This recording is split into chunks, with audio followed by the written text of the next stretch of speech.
What happened in Lagos yesterday will destroy the American empire faster than any nuclear weapon ever could.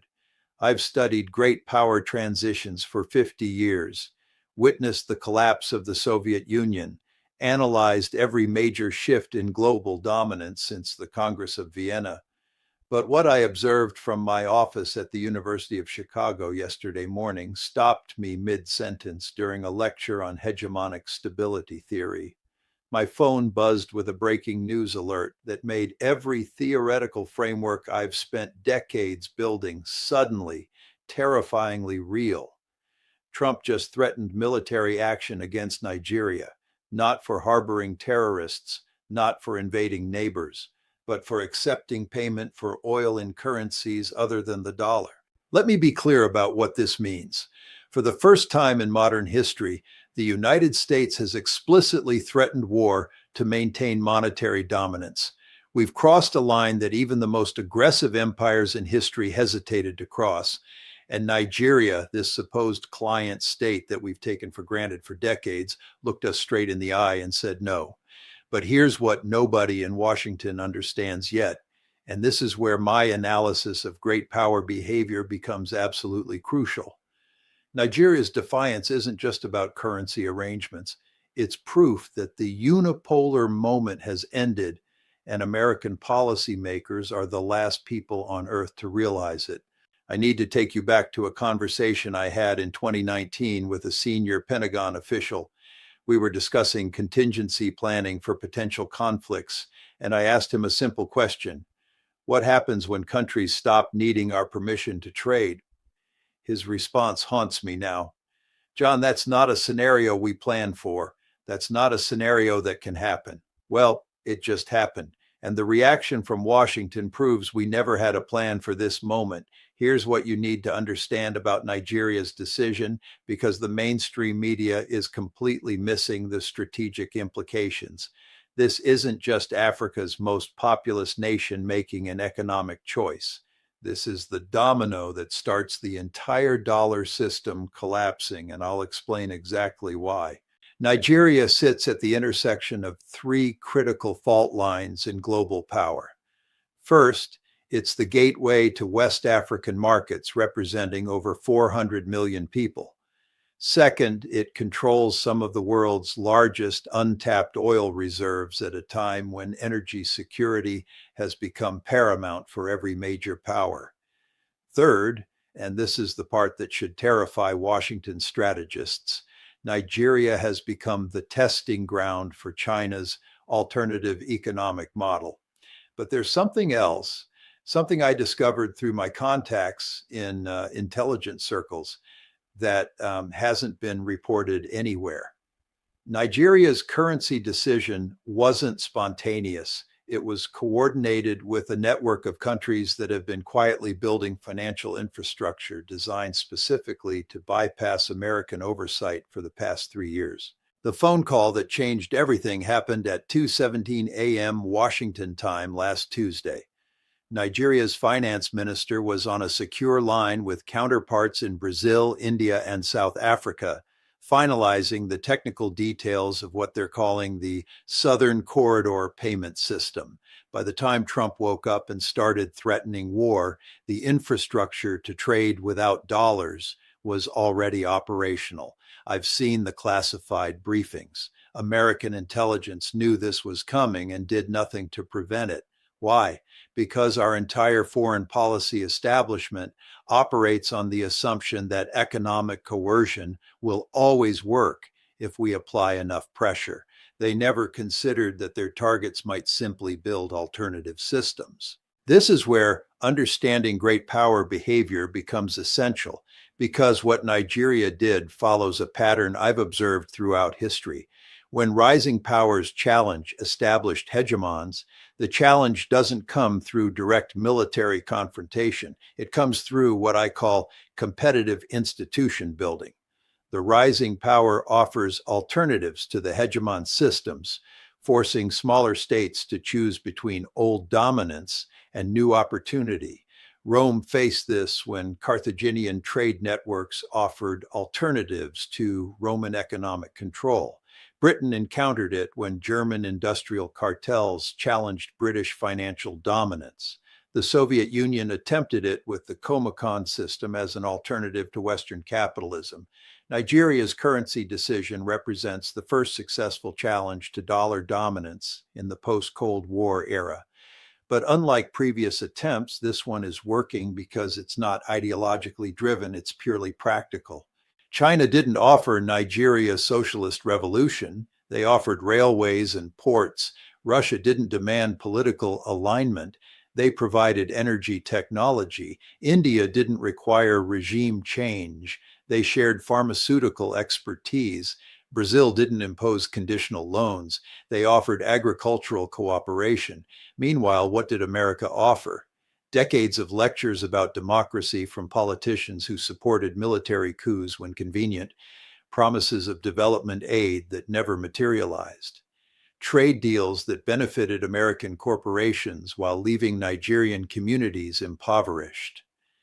The calculation for Nigeria was simple: accept continued subordination to American interests, or build partnerships with powers that respect their sovereignty. They chose sovereignty. Trump's military threats prove that America has run out of non-coercive tools to maintain global dominance. When your only response to economic independence is the threat of violence, you've already lost the legitimacy that makes hegemony sustainable. But here's where the analysis gets really troubling for American strategic planners. Nigeria's successful resistance will inspire similar decisions across the global South. Every threat we make validates their argument that dependence on America carries unacceptable risks. Every escalation drives more countries toward alternative partnerships. I'm watching this pattern accelerate in real time. Brazil and Argentina are expanding local currency trade agreements. Saudi Arabia has begun accepting yuan for oil payments.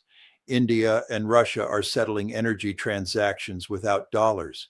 Malaysia is exploring Islamic finance alternatives to Western banking systems.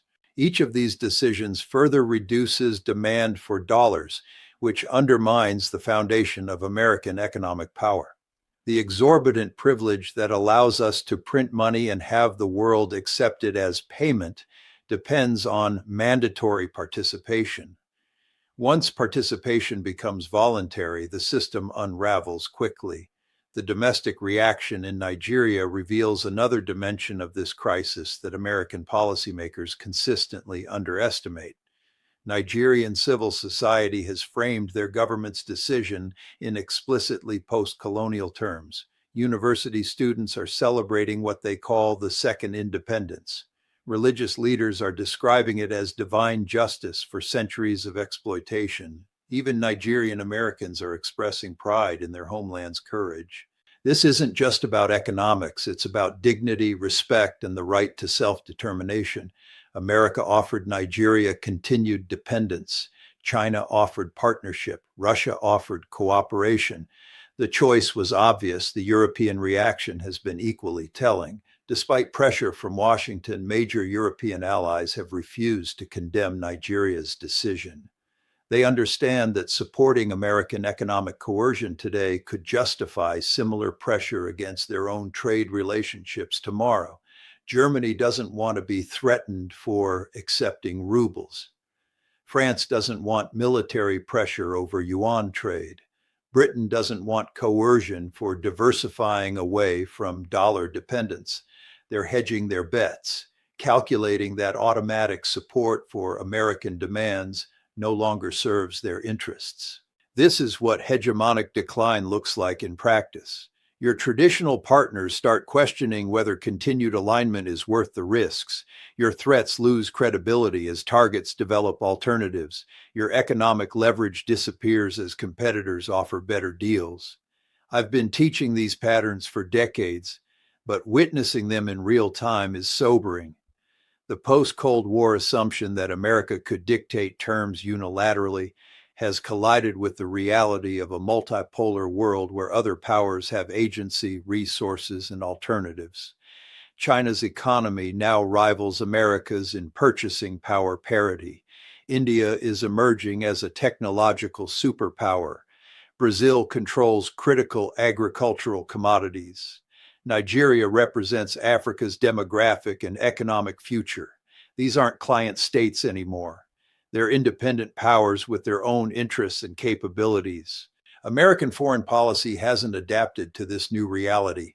We continue operating as if it's still 1995, demanding structural adjustment while others offer mutual benefit. We impose conditional loans while competitors provide unconditional investment. We threaten sanctions while alternatives offer trade partnerships. The results are predictable if you understand how great powers compete for influence. Countries will choose partnerships that enhance their sovereignty over relationships that diminish it. They'll select economic arrangements that benefit their populations over systems that extract their wealth. Nigeria's decision represents rational adaptation to changing global circumstances. America's threats represent denial of those same circumstances. This disconnect explains why our coercive strategies are failing while Chinese cooperative approaches succeed. The implications extend far beyond Africa or even the global South. We're witnessing a fundamental test of whether international order will be governed by consent or coercion, by mutual benefit or imposed dominance. If America can threaten war to enforce currency compliance, what limits exist on great power behavior? If economic sovereignty can be overruled by military threats, what meaning does independence have in the modern world? Nigeria's message to the global community is clear. Sovereignty is not negotiable. Alternatives exist, and the future belongs to those brave enough to claim their independence. The American century is ending not with military defeat, but with economic irrelevance. The dollar's monopoly is finished. Our hegemonic moment is over. The world is becoming more complex, more contested, and more democratic in the sense that more nations now have meaningful choices about their futures. Trump's threats were meant to preserve American dominance. Instead, they've accelerated its decline by revealing our desperation and ultimate powerlessness. Sometimes the harder an empire squeezes, the faster its subjects slip away. Reality has a way of imposing itself regardless of political preferences. The future will be multipolar whether Washington accepts it or not.